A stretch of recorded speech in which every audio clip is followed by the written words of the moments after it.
तो मेरे बारे में कुछ यहाँ पे इंट्रोडक्शन दी गई है। तो मैं न्यूमरोलॉजी में भी काम करता हूँ, ज्योतिषी के तौर पे भी करता हूँ काम। और जेई एडवांस आईआईटी का नीट का जो फिजिक्स का पेपर होता है वो भी मैं पढ़ाता हूँ। एमटेक किया हुआ है। और इंजीनियरिंग में भी, मतलब इंजीनियरिंग के बच्चों को भी 3 साल पढ़ाया है। उसके बाद मैं जेई एडवांस्ड में, मतलब उसमें ज़्यादा मेरा काम बढ़ गया, ऐसा है। और कई सालों से ये ज्योतिष और न्यूमरोलॉजी उसके तौर पे भी काम करता हूँ। मैं गाइड भी करता हूँ लोगों को। ऑनलाइन काम पिछले 2 सालों में मतलब हमने शुरू किया, लेकिन ऑफलाइन पहले से कर रहे हैं। तो अब देखेंगे आगे। तो इस कोर्स में क्या सीखने वाले हैं मैंने आपको बताया है। ठीक है, तो अंकशास्त्र क्या है हम जानते हैं ऑलरेडी। नंबर्स की भाषा है, मूलांक कैसे निकाले हम देखेंगे अभी। ओके। और जो अभी लकी डेट्स क्या होते हैं, हर नंबर के गुण क्या होते हैं, ये सब हम देखेंगे। ऑलराइट। यस। ठीक है। तो आगे अब बढ़ते हैं।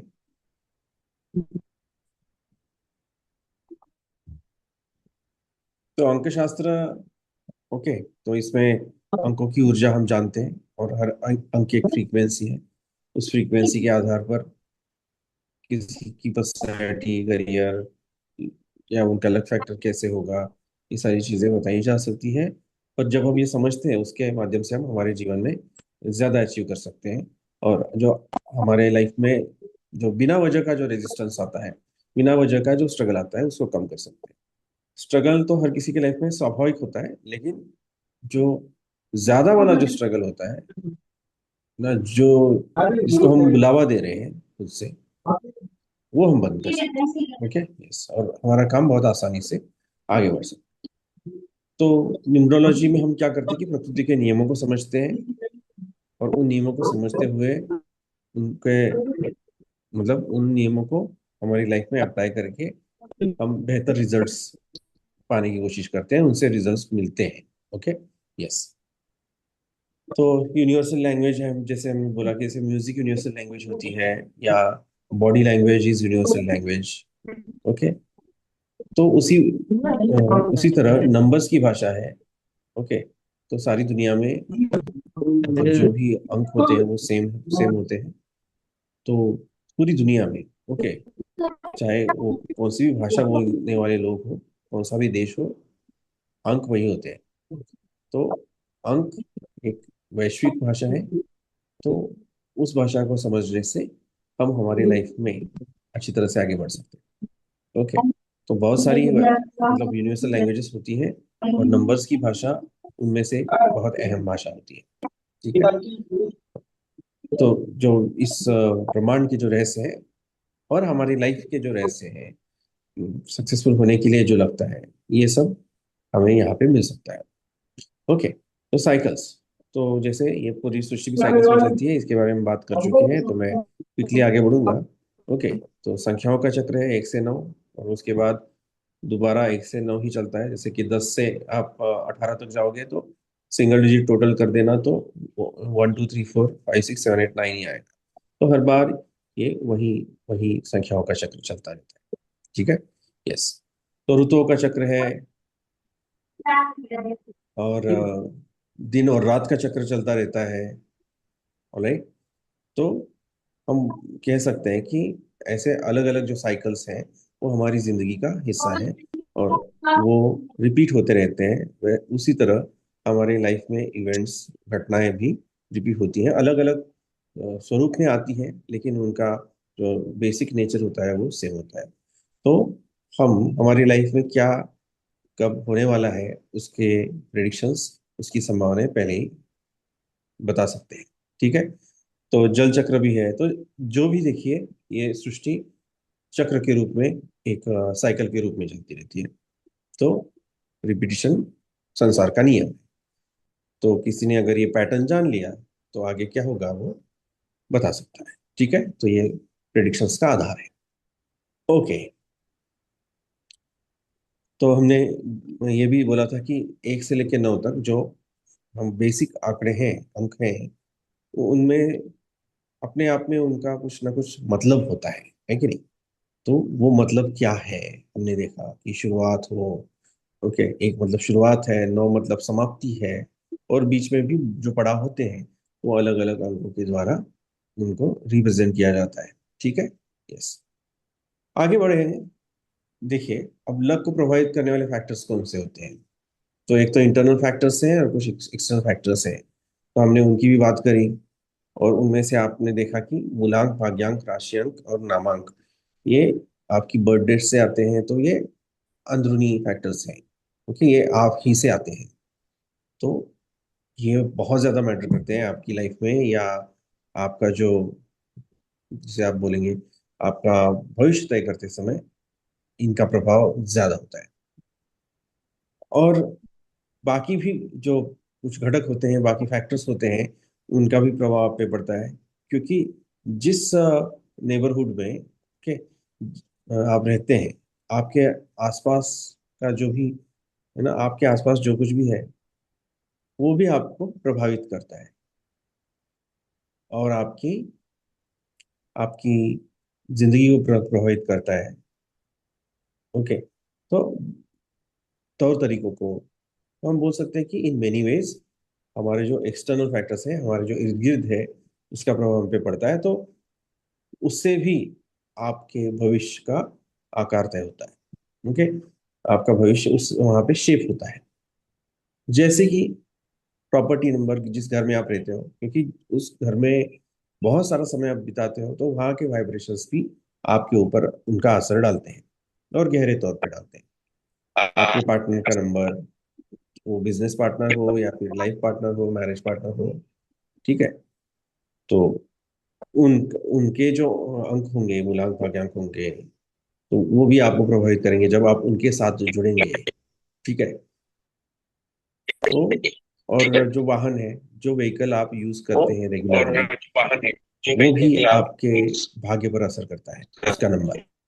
आपका मोबाइल नंबर जो आप रोज यूज कर रहे हैं, इस दुनिया से जुड़े हुए हैं, चाहे दोस्तों से हो, परिवार वालों से हो, जहाँ पे भी आप मतलब हर तरह से आप मोबाइल का यूज करते हो, लोगों से कनेक्ट करते हो, तो मोबाइल नंबर भी बहुत ज्यादा आपके लक पर असर करता है। ये पहले नहीं होता था। पहले मोबाइल नंबर तो, जैसे मान लीजिए 25 साल पहले लगभग, तो मोबाइल मतलब इतने आम नहीं थे, और उसके पहले तो मोबाइल का कंसेप्ट ही नहीं था, सिर्फ लैंडलाइन होते थे। तो उस समय इतना ज्यादा महत्व उसका नहीं था।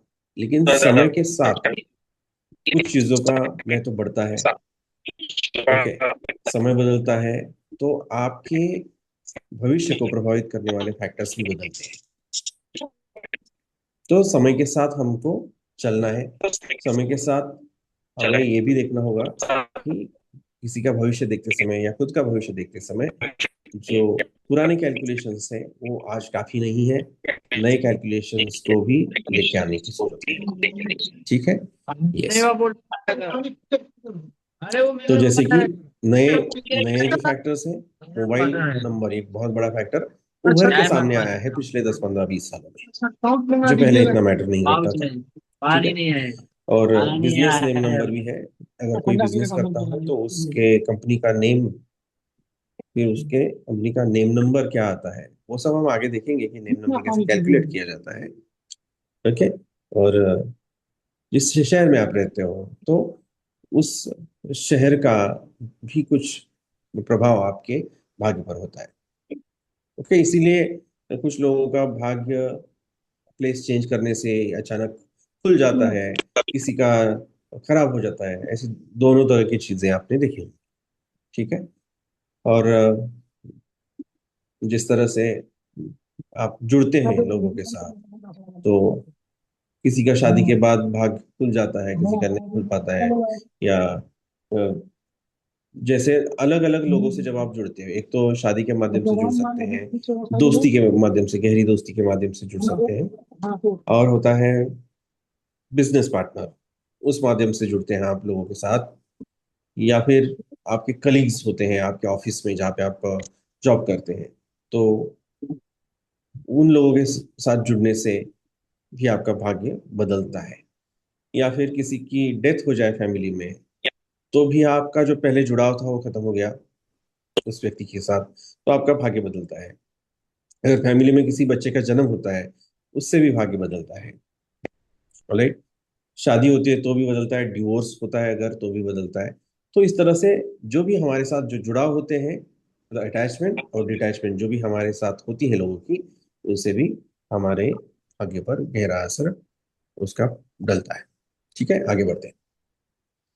तो न्यूमरोलॉजी में देखिए, अ, मनीष जी, विनोद जी, देखिए, लता जी, कि वो ये चार पिलर्स हैं, या हम बोल सकते हैं एक, अगर हमारी गाड़ी है, एक नसीब की गाड़ी, तो हम कह सकते हैं कि ये इसके चार पहिए हैं जिस पे वो चलती है। तो मूलांक है, भाग्यांक, राशि अंक और नामांक, ये बहुत ज्यादा मायने रखते हैं। ठीक है, किसी का भी भाग्य तय होता है इन चार अंकों से बड़े पैमाने पर। ठीक है, तो हम देखते हैं कि क्या क्या किस तरह से मूलांक को कैलकुलेट किया जाए। भाग्यांक का हम बाद में देखेंगे कि भाग्यांक तो अभी की बात नहीं है डिस्कस करने के लिए। ठीक है, भाग्यांक का कंसेप्ट मूलांक के बाद में आएगा। ओके, तो सबसे फंडामेंटल या सबसे बेसिक कंसेप्ट है न्यूमरोलॉजी के अंदर, वो है हमारा मूलांक। ठीक है, तो अब देखते हैं कि मूलांक मतलब किस तरह से ये कैलकुलेट किया जाता है और मूलांक का क्या असर होता है हमारे ऊपर। ओके, तो सबसे पहले तो जैसे मूलांक कैसे कैलकुलेट किया जाए ये हम देखते हैं।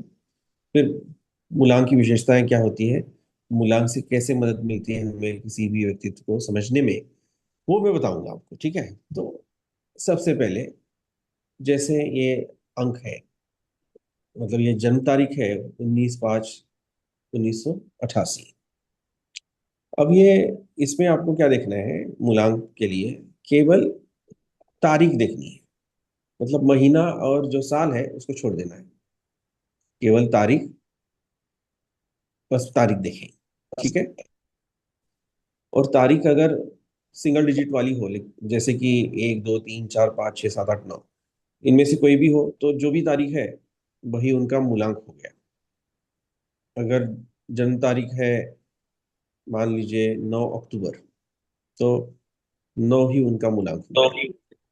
ओके, लेकिन अगर जन्म तारीख है 19, तो उस समय क्या करना है आपको, उसको सिंगल डिजिट पे लाना है। सिंगल डिजिट टोटल पे कैसे लाएंगे, 9 और 1 को ऐड करेंगे तो 10 हो गया। अभी भी वो डबल डिजिट में ही चल रहा है, तो 10 को फिर उसका भी टोटल करो, 1 + 0, तो 1 आ जाए। समझे? तो इस तरह से उनका मूलांक 1 हो गया। जिनकी भी जन्म तारीख 19 है उनका मूलांक 1 हो गया। सिंगल डिजिट टोटल पे उसको हमें लाना होता है। ठीक है, ऐसे। ठीक है, तो आगे देखिए, तो हम देख अब मूलांक के बारे में थोड़ा सा और ज्यादा जानेंगे हम। ओके, नामांक भी होता है। ठीक है, देखिए भाग्यांक और भाग्यांक, ये सिर्फ आप अभी इसमें मत पढ़िए, मतलब उसके डिटेल्स में हम बाद में जाएंगे, तब हम उस पर काफी काम करेंगे। ठीक है, अभी केवल मूलांक के ऊपर आगे बढ़ते हैं।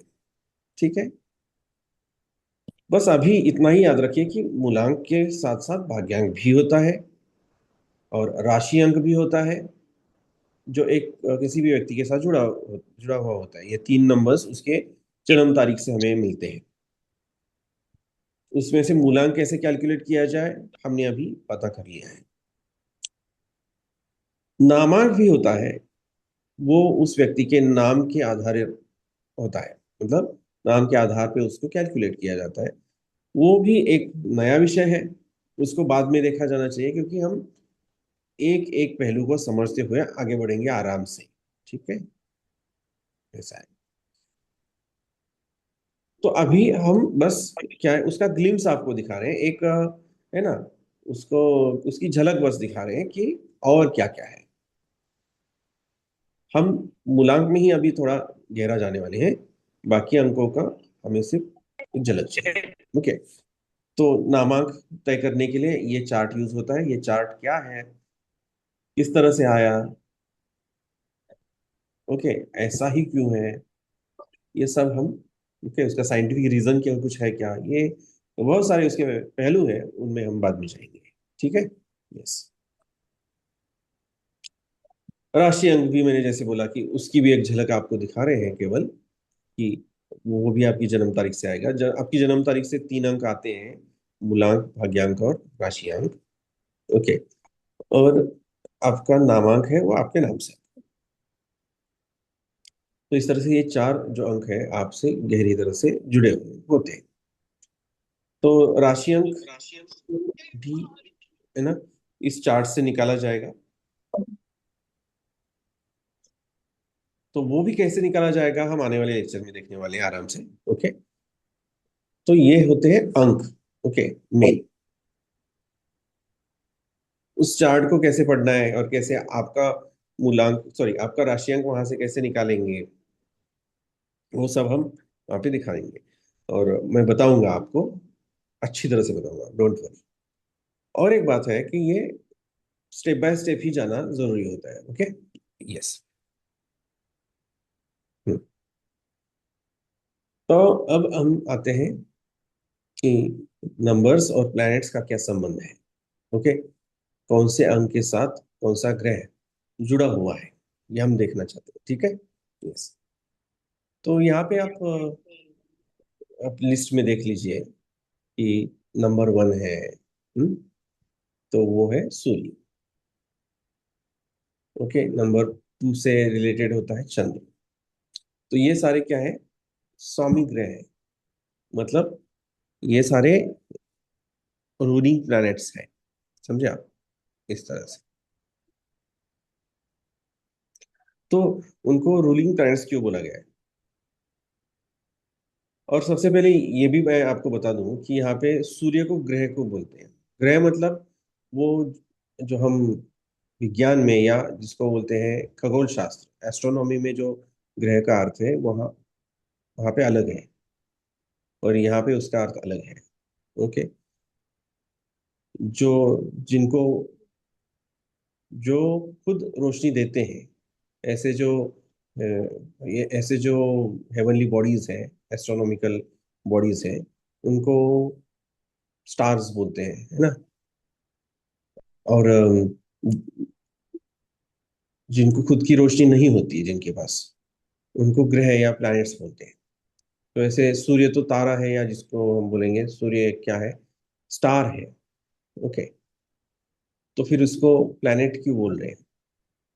तो वहां पे वो वाला अर्थ नहीं है कि तारा है मतलब उस खुद की रोशनी है, नहीं है, उस लिहाज से नहीं बोला जा रहा है। ये उस लिहाज से ये शब्द नहीं है।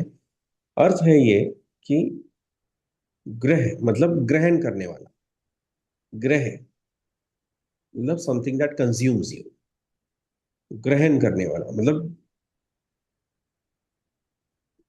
उसका इतना ज्यादा प्रभाव है आपके ऊपर कि जैसे वो आपको क्या करता है, ग्रहण ही कर लेता है, जैसे वो, है ना, कंज्यूम कर लेता है आप।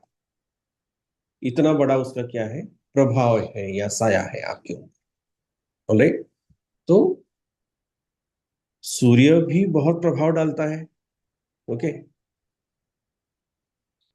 और बाकी जो प्लैनेट्स हैं वो भी बहुत सारा प्रभाव डालते हैं हमारे ऊपर। तो बहुत सारा प्रभाव जो भी डालते हैं, बड़े बड़े जो एस्ट्रोनॉमिकल बॉडीज हैं, उन सबको हम ग्रह बोलते हैं। ओके, तो उस लिहाज से सूर्य भी ग्रह हो गया, क्योंकि वो जैसे आपको ग्रहण कर लेता है, या फिर आपके ऊपर उसकी उतनी उतना बड़ा उसका प्रभाव है कि मान लो उसने आपको कंज्यूम कर लिया। ओके, ऐसा इमेजिन करके देखिए ना कि कोई बहुत बड़ा, मान लीजिए, राक्षस है, और आप गलती से, है ना, गलती से उसने आपको खा लिया, मतलब वो आप अंदर चले गए उसके, है ना, बॉडी के अंदर। तो अभी क्या है, चारों ओर से उसी का प्रभाव है आपके ऊपर, तो कुछ उस तरह का हम बोल सकते हैं कि ग्रह मतलब that kind of strong influence. जी। तो सूर्य भी एक ग्रह है, चंद्र भी, और सब। तो उसमें आप देखें एक एक करके, जैसे सबसे शुरुआत होती है सूर्य से, इस सूर्यमाला की, सूर्यमंडल की। ओके। तो नंबर वन सूर्य को दर्शाता है। और ये सब हम देख रहे हैं पृथ्वी के लिहाज से, पृथ्वी के ऊपर रहते हुए हम देख रहे हैं कि क्या हो रहा है। ओके। तो हमारा ऑब्जर्वेशन का पॉइंट है पृथ्वी, और वहां से जो कुछ भी दिख रहा है, जिस जिस तरह का प्रभाव मालूम पड़ रहा है, उस हिसाब से हमने उनको नंबर्स दिए हुए हैं। ठीक है। ये जो मैं आपको बता रहा हूँ, इतना इतना साफ सुथरा और साइंटिफिक आपको कहीं पे भी नहीं मिलेगा। इंटरनेट पे जाइए, कोई पॉडकास्ट में जाइए। मैं खुद देख फिजिक्स रहा टीचर हूँ भी मैं। हूँ, आईआईटी के लिए बच्चों को पढ़ाता हूँ, और ज्योतिषी भी हूँ। तो मैं आपको साइंटिफिक वे से भी हाँ, लेके जा वाला सकता हूँ। वाला। और जो ये गूढ़ विद्याएं होती हैं, मतलब बहुत ही चमत्कारिक होते हैं ये विषय, तो उस मिस्टेरियस वे से भी मैं आपको दोनों तरीके से इस विषय को मैं आपको समझाऊंगा। ठीक है। अभी सुनिए। तो दूसरा प्रभाव सबसे ज्यादा हमारे ऊपर कौन सा है? चंद्रमा का है। ठीक है। क्योंकि हाँ, तो वो अभी कंट्रोलर पृथ्वी खोज पर रहा रहते है, आप हुए हो गया चालू। हमारे इधर रिकॉर्ड, इधर सबसे इधर नजदीकी अभी कोई कर रहा अगर था तो बोला ग्रह दो है, चालू है, मैं तो कंट्रोलर के ओके, चालू कर दो, बोला कोई ये तो मैं चालू कर दिया था। एस्ट्रोनॉमिकल इधर बॉडी, बहुत बड़ी बात बॉडी ऐसे हमारे आसपास कोई है, अभी तो ड्राइव ड्राइव से आ रहा है, क्या सबसे कहता है, आप नजदीक लोग तो हमको चंद्र है। घुमाते रहते हैं, कोई नहीं समझ भले में आ चंद्र रहा है। छोटा ड्राइव से है, तीन सूर्य बनना से चालू है। कई गुना तीन का है छोटा चालू है, है, देखो चालू लेकिन नहीं होगा, क्यों नहीं होगा? सूर्य ओ से या इधर सूरज तो से टाइम बहुत चले ज्यादा गया, कंट्रोल नजदीक है नहीं वो मेरा कितना हमारे। साथ भी चलेगा, तो चालू बहुत कर नजदीक भैया में प्लीज रहता आवाज है, बंद कर दिए उसका अपनी। प्रभाव भी गहरा है। ये अभी मैं पूछा हूँ तो ये तो आपको बोलना चाहिए ना कि चंद्र उधर का तीन ही चालू प्रभाव, है। इतना हुज्जत होने के बाद बोल रहे हैं कि मतलब उधर सूर्य तीन के बाद चालू है। सबसे ज्यादा प्रभाव हमारे काम ऊपर पहले तो तीन ही चालू चंद्र कर। का है, पृथ्वी पर रहते हुए हुए। ठीक है। तो काहे नंबर नहीं दो चालू को होगा, आप उसको चंद्र कंट्रोल दर्शाता है। लगाइए, क्यों नहीं चालू होगा, हम देखते हैं। तीन है गुरु। ओके।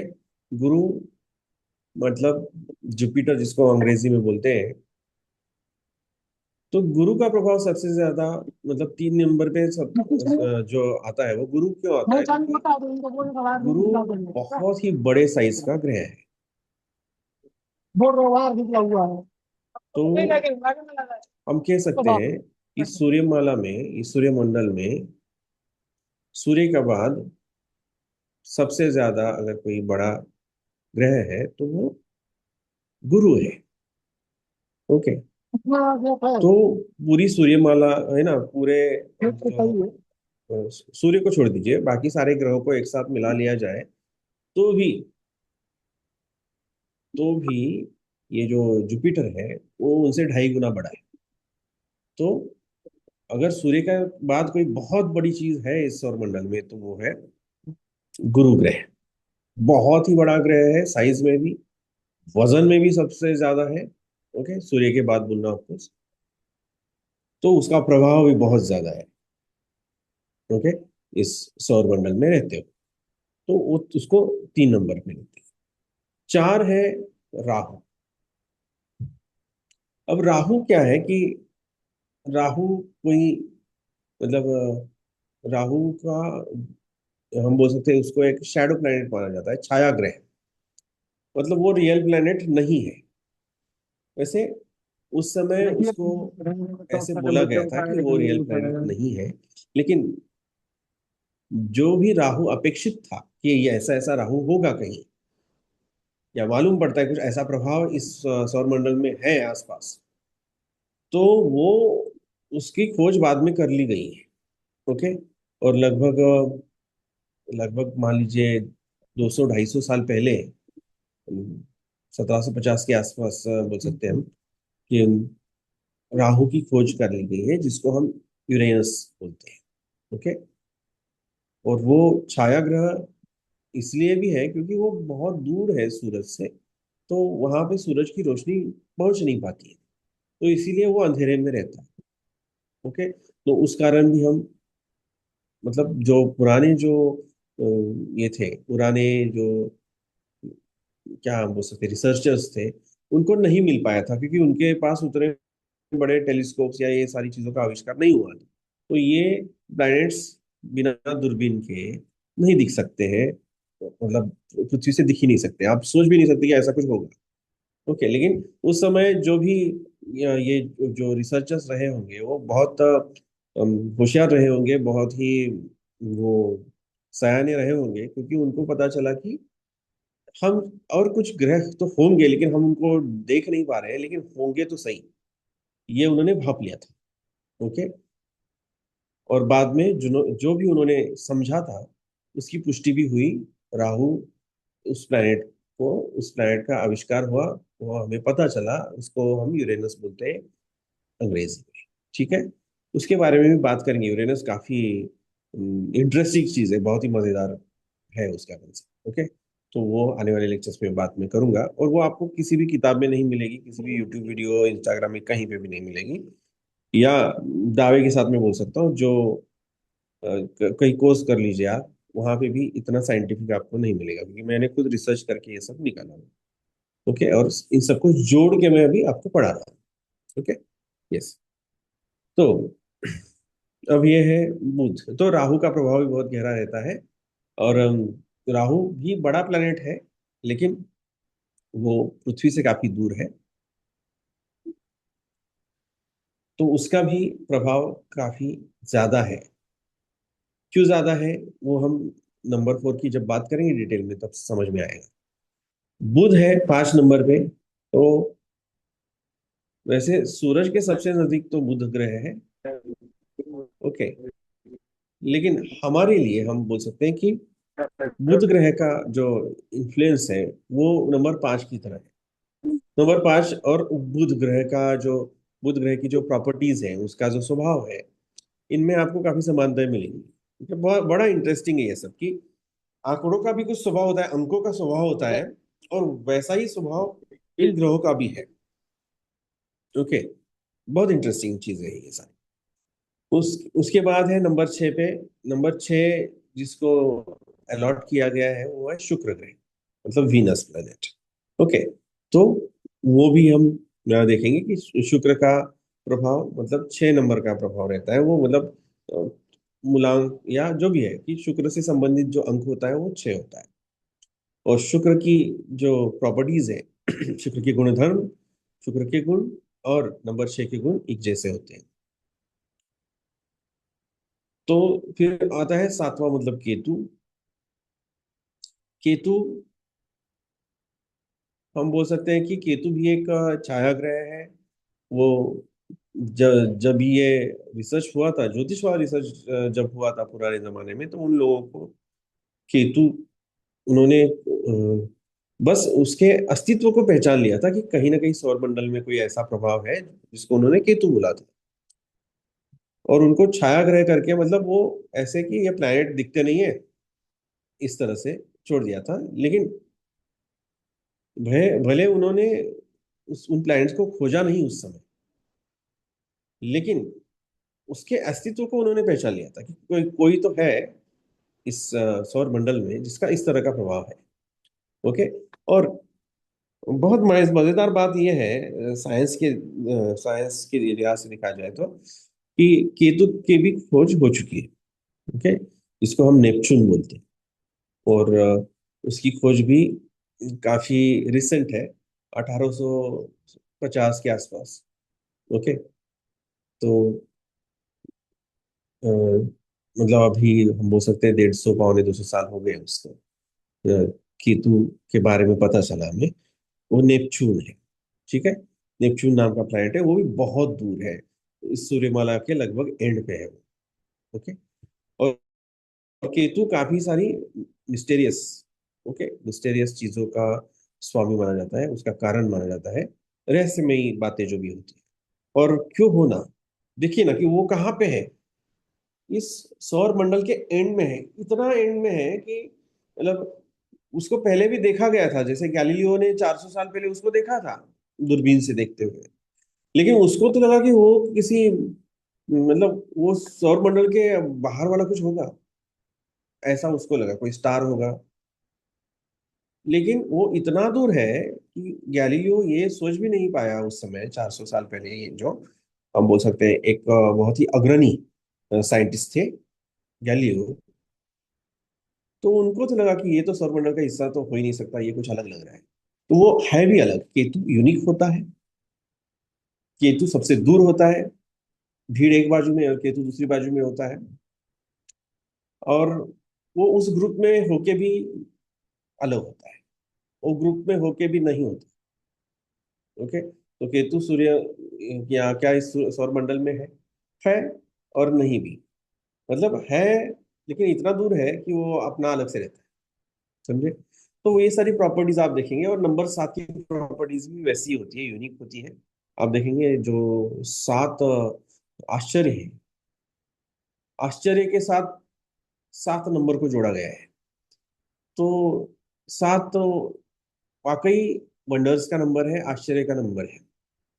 ओके, कि आप देखेंगे अगर नेपच्यून को, अरे ये इधर कैसे चला गया, ये सारा सौरमंडल तो एक बाजू में है और ये अकेला उधर क्या कर रहा है, अचरज लगता है, इतना दूर कैसे चला गया। ओके, तो ये है। लेकिन एक बात तो पक्की है कि जो केतु देख सकता है वो कोई नहीं देख सकता। और इसीलिए अगर किसी का मूलांक 7 हो या भाग्यांक 7 हो, राशियांक 7 आ जाए, तो न्यूरोलॉजी या एस्ट्रोलॉजी सीखने में बहुत मदद मिलती है।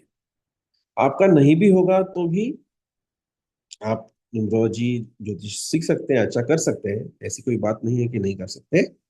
लेकिन केतु होगा अगर आप आपके चार्ट में, तो ज्यादा फायदा मिलता है ऐसे विषय सीखने में। मेरा खुद का जो भी नंबर है वो भी 7 ही है। ओके, तो मेरे लिए तो ये बहुत स्वाभाविक चीज है, न्यूमरोलॉजी, एस्ट्रोलॉजी हो, वास्तु हो, मेरा स्वाभाविक इंटरेस्ट इनमें बनता है। और मुझे ये चीजें पढ़ने में भी मजा आता है, पढ़ाने में भी मजा आता है, और जो फ्यूचर प्रेडिक्शंस होती हैं, कंसल्टेशंस, वो करने में भी मुझे बहुत ज्यादा रुचि आती है। ओके, और अच्छे से मैं कर कर पाता हूँ, क्योंकि हम बोल सके केतु का आशीर्वाद होता है।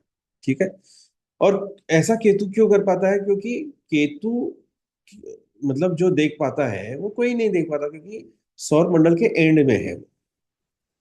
तो केतु के ऊपर अगर आप ठहर जाएं और वहां से जो देख सकते हैं आप, ओके, वो जो व्यू पॉइंट है वो कहीं से अवेलेबल नहीं है। बात समझ में आ रही है? तो इसलिए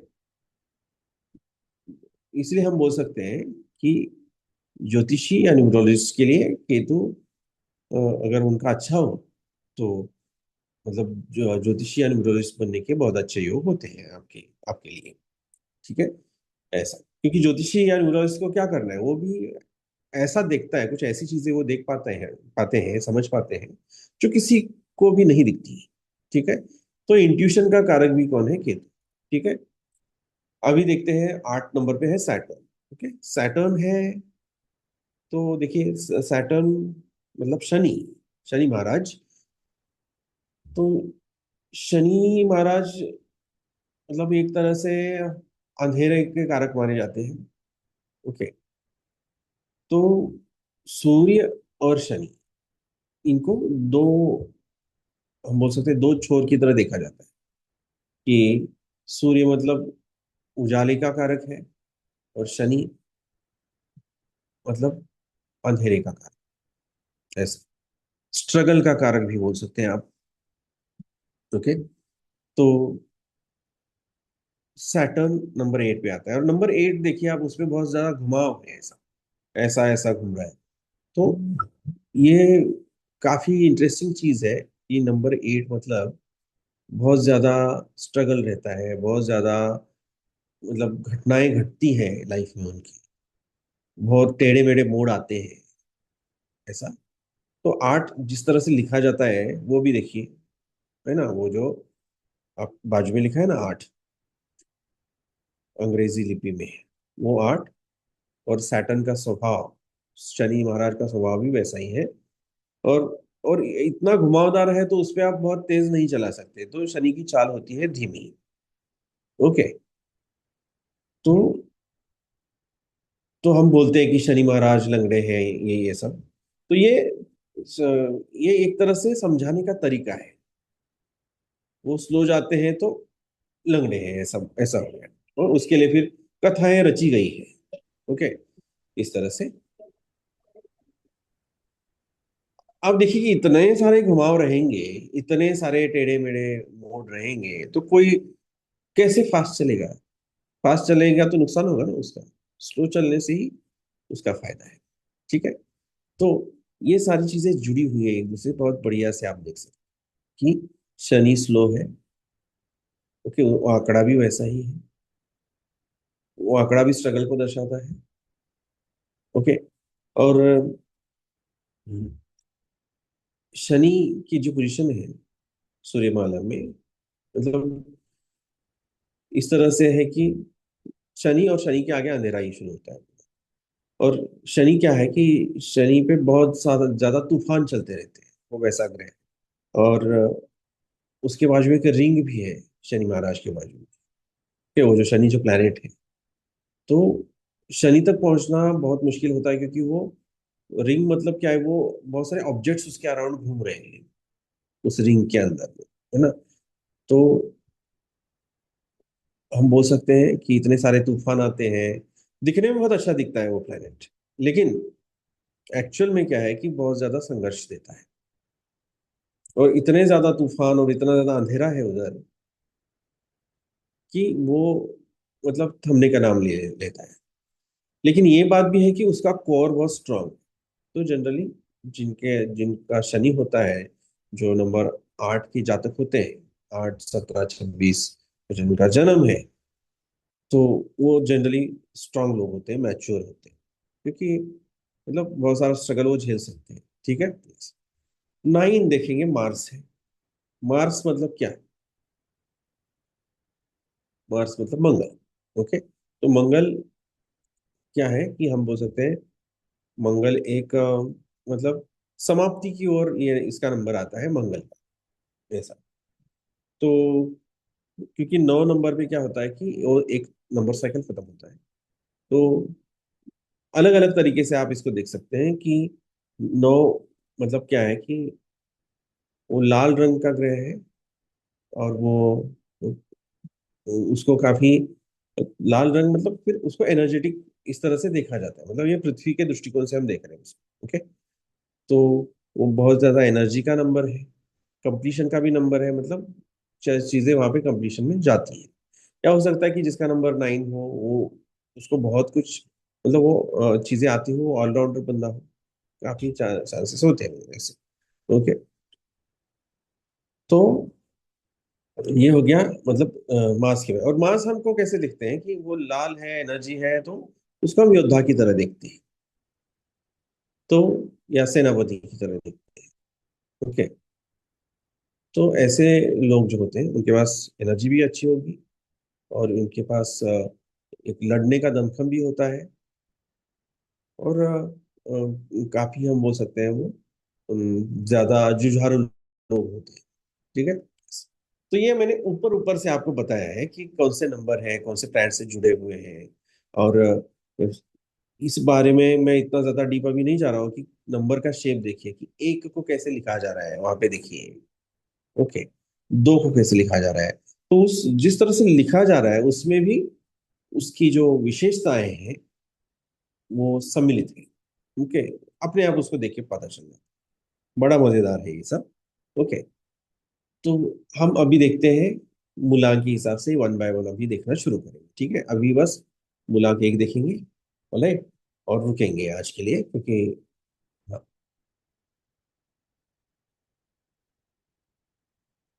देखिए अभी क्या है मूलांक एक। मूलांक एक मतलब उनके पास कौन से गुण होते हैं, कौन सी प्रॉपर्टीज होती है उनके पास। हम्म एक तो है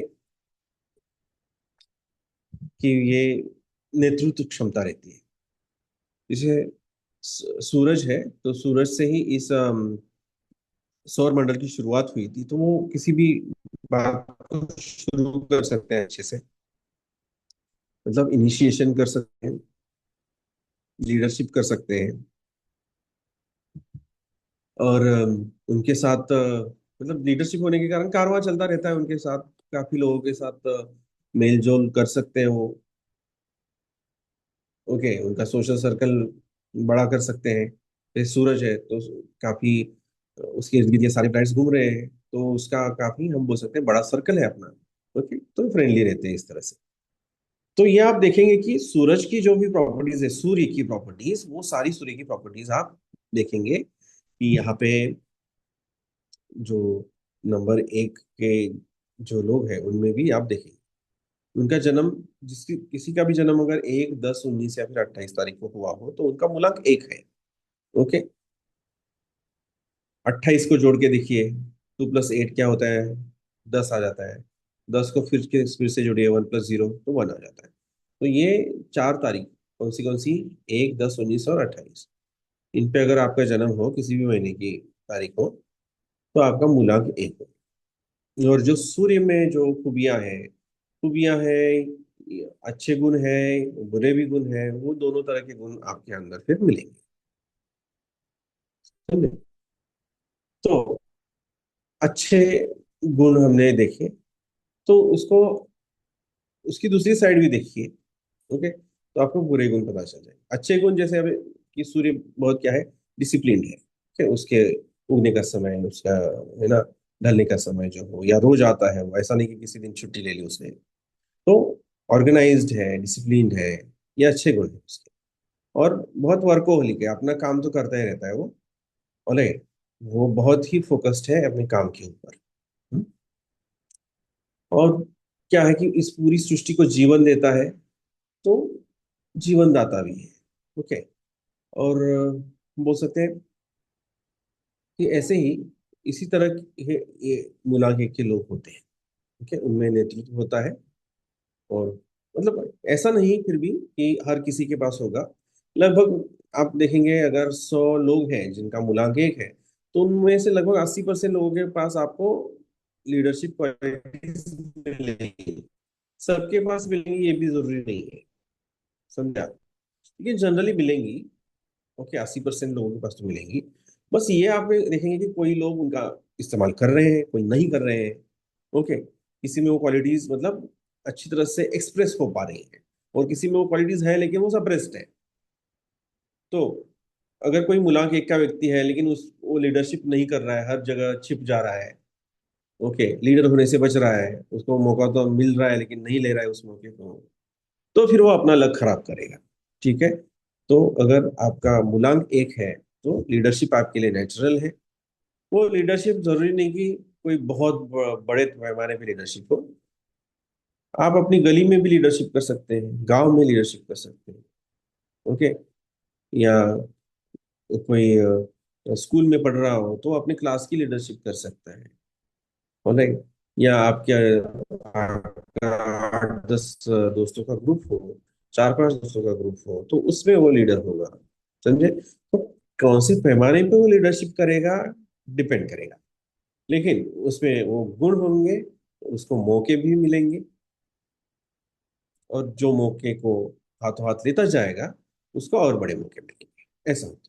ठीक है, लेकिन लीडरशिप किसी ना किसी लेवल पे आपको मिलेगी। मुलांकन की मान लीजिए कोई महिला हो तो हो सकता है उस गली में जितनी भी महिलाएं हैं उनकी लीडर वही होगी, और बाकी भी महिलाएं उसको बहुत रेडीली अपना लीडर मानती हैं। ऐसा हो जाता है। तो इस तरह से गुण आपको दिखते हैं। तो ये आपको देखना है कि कोई भी प्लैनेट हो तो उसके जो भी गुण विशेष है वही उस व्यक्ति में भी आपको दिखेंगे। राइट? तो लकी डेट इनके लिए क्या होगा, जो 1, 10, 19, 28 है वो जनरली लकी होगा, बाकी और भी लकी होते हैं, उसमें बाद में जाएंगे, लेकिन ये तो पक्का लकी है। कौन सी, सूर्य वाली तारीख है उसकी। और गुणों के आधार पे फिर आप उसके लिए अनुकूल व्यवसाय क्या है वो बता सकते हैं। जैसे सरकारी नौकरी में ये लोग जा सकते हैं, क्यों? क्योंकि सूर्य क्या है कि गवर्नमेंट का भी प्रतीक है, सरकार का प्रतीक भी सूर्य है। क्योंकि जैसे इस सौर मंडल को सूर्य चलाता है, वैसे ही हमारे देश में या राज्य में जो भी है ना, उसको कौन चलाता है? सरकार चलाती है। तो सरकार मतलब सूर्य का प्रतीक। ठीक है, तो सरकारी नौकरी में जाएंगे तो आपके लिए अच्छा होगा अगर मूलांक 1 है। ओके, या सूर्य ऊर्जा का भी प्रतीक है, तो बिजली, ये तो कुछ केवल उदाहरण है, बहुत सारे पॉसिबिलिटीज और भी है, और भी सैकड़ों पॉसिबिलिटीज है जहाँ पे करियर में जा सकते हैं, लेकिन कुछ उदाहरण के तौर पर बस बताए जाते हैं। ओके, तो सर्जन बन सकते हैं, या विज्ञान में, क्योंकि सूर्य क्या है, प्रकाश देता है। तो प्रकाश या रोशनी, रोशनी मतलब लॉजिक का प्रतीक है। जहां पर भी रोशनी गिरती है तो वो चीजें क्लियर हो जाती है, उनके बारे में हमें समझ आता है। तो वैसे ही सूर्य जिसका रूलिंग प्लैनेट हो, वो क्या होता है, उसको चीजें अच्छी से समझ में आती है, उसका लॉजिक अच्छा होता है। ठीक है, तो लॉजिक वाले फील्ड में जा सकते हैं, विज्ञान में जा सकते हैं। सूर्य चमकता है तो जो चमकने वाली चीजें हैं, खास करके गोल्ड, तो उससे रिलेटेड कोई व्यवसाय कर सकते हैं। लीडरशिप है तो राजनीति में जा सकते हैं। सूर्य स्वतंत्रता से अपना काम करता है, अपना काम खुद चलाता है, तो वैसे आप खुद का व्यवसाय भी कर सकते हैं, बिजनेस कर सकते हैं। ठीक है, तो बिजनेस करने के लिए भी ये अच्छा अंक है। और कुल मिला के बहुत ज्यादा पॉसिबिलिटीज इस नंबर में है, क्योंकि सूर्य बहुत शक्तिशाली है, तो बहुत ज्यादा पॉसिबिलिटीज उसके पास रहती है। ठीक है, और इसके लिए उपाय क्या है, रेमेडीज क्या है, वो भी बताए गए हैं। ओके, तो जैसे सूर्य नमस्कार हो, या फिर सूर्य को जल चढ़ाना, वो बहुत अच्छा है। और सूर्य को जल चढ़ाना मतलब क्या है, वो ये सब देखिए उपाय किस लिए किए जाते हैं, ताकि आप में वो सूर्य जैसी क्वालिटीज आ जाए। जैसे सूर्य को जल चढ़ाना हो, जो उगते हुए सूरज को चढ़ाते हैं, तो उसके लिए आपको रोज जल्दी उठना पड़ेगा। तो अगर जिनका मूलांक 1 है तो उनको देर तक नहीं सोना चाहिए।